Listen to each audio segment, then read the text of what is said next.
So how can we use our spreadsheet to quickly solve problems in our recursive worksheet? Again, I'm going to click on this cell A1 and label that the number of the term. And I'm actually going to, if you notice my arrow up here by A, I'm going to put that right in the between A and B, so it's got an arrow going both ways. I'm going to click and drag this longer so number term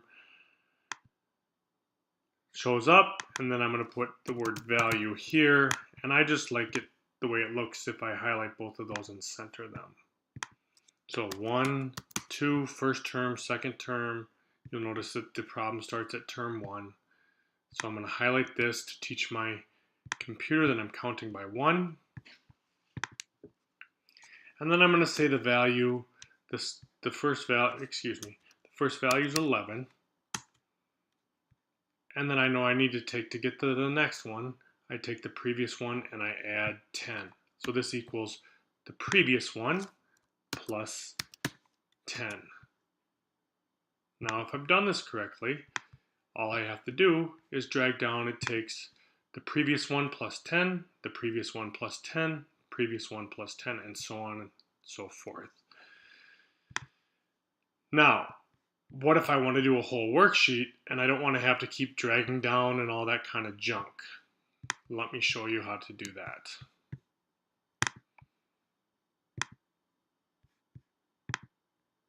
I'm going to, I'm going to have a start number.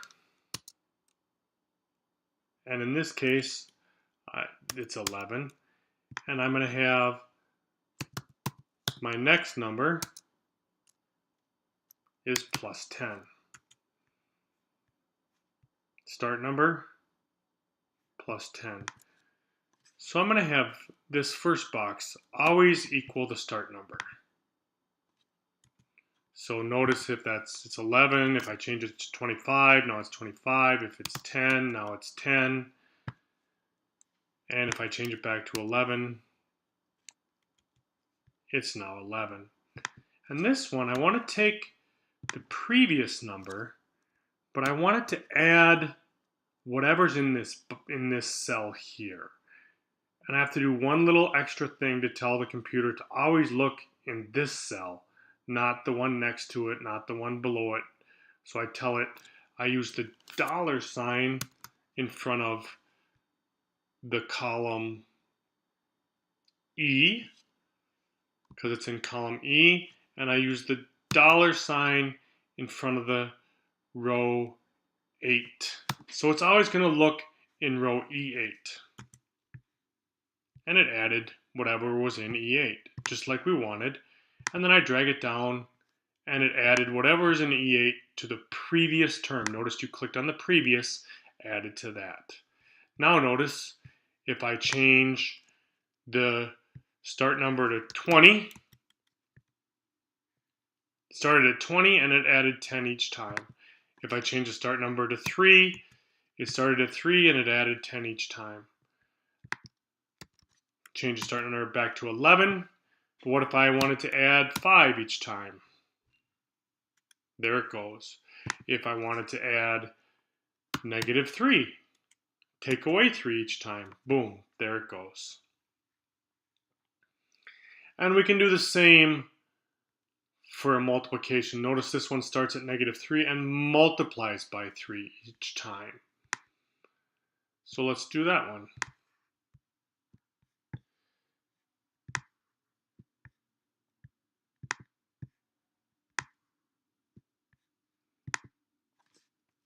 Number of the term and the value.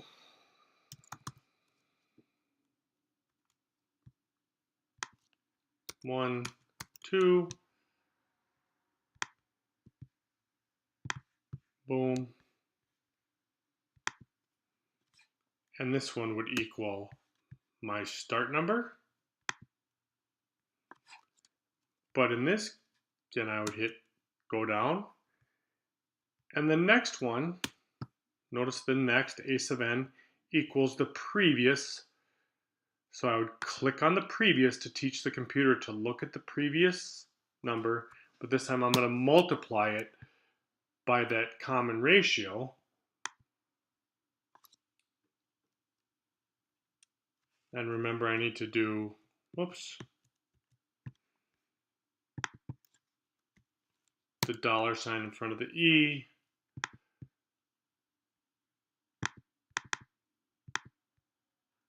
And the dollar sign in front of the 8. So this one is going to start at -3 and multiply by -3. So -3 times -3 is obviously 9. But now we just drag it down. Boom. You'll notice it very quickly starts to get into scientific notation where E is the power of 10 raised to 9. So this would be 1.046 times 10 to the 10th.